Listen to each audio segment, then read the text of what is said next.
I think there's a lot of heckling from all sides. For Sturgeon River Parkland.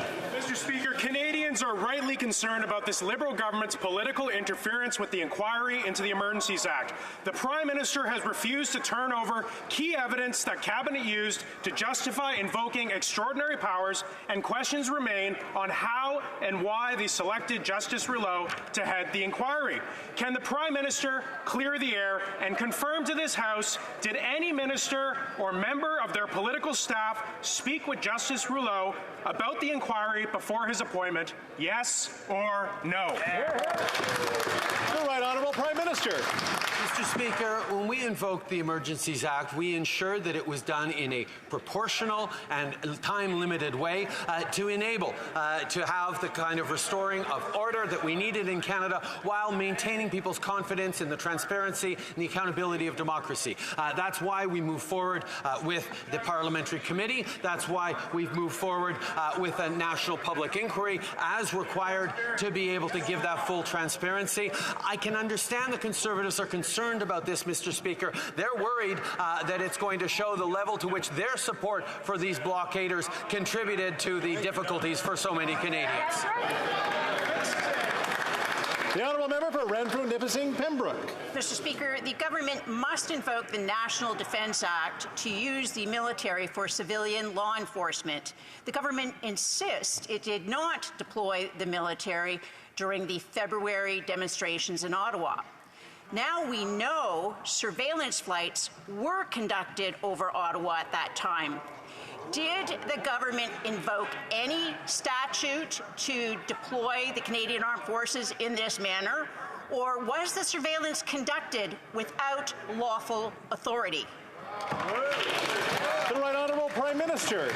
Mr. Speaker, the flight in question was part of a Canadian Armed Forces training exercise that was planned prior to and was unrelated to the convoy protest.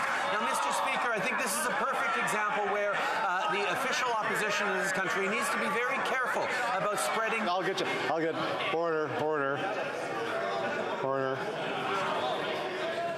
I'll let the Prime Minister restart. The Right Honourable Prime Minister.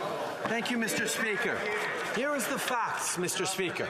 The flight in question was part of a Canadian Armed Forces training exercise that was planned prior to and was unrelated to the convoy protest. That's the fact, Mr. Speaker. Now, what the official opposition is playing with right here is dangerously close to misinformation and disinformation when they choose to make political hay out of something that could be concerning to many people if it were true, but is simply not. And I think it's important, and it behooves all of us in this House to demonstrate responsible leadership in how we move forward. The Honourable Member for South Surrey, White Rock. Thank you, Mr. Speaker. The Prime Minister said, and I quote, "One has to be very, very cautious before deploying military in situations engaging Canadians. It is not something that anyone should enter in lightly," end quote.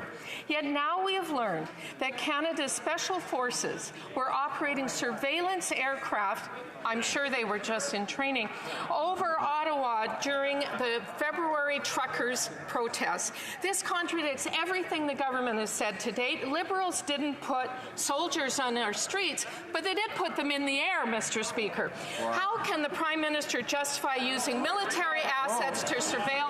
The Right Honourable Prime Minister. Mr.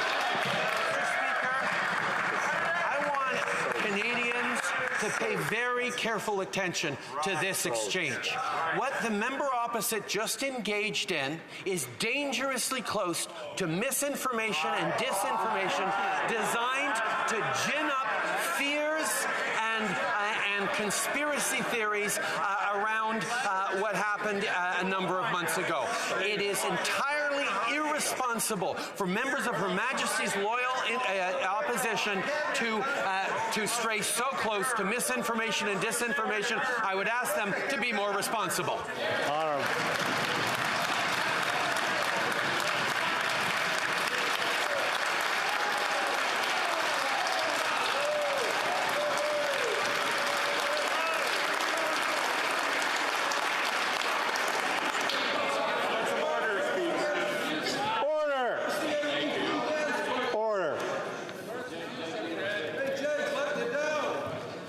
did cross a couple of lines there that I just want to be careful when we talk about misinformation and what we impugn other members of actually doing. So I just want to be careful, and I heard it from all sides.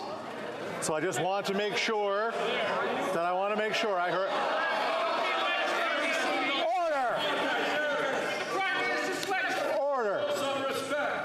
Order. I can stand here the rest of the question period, and then that'll be that.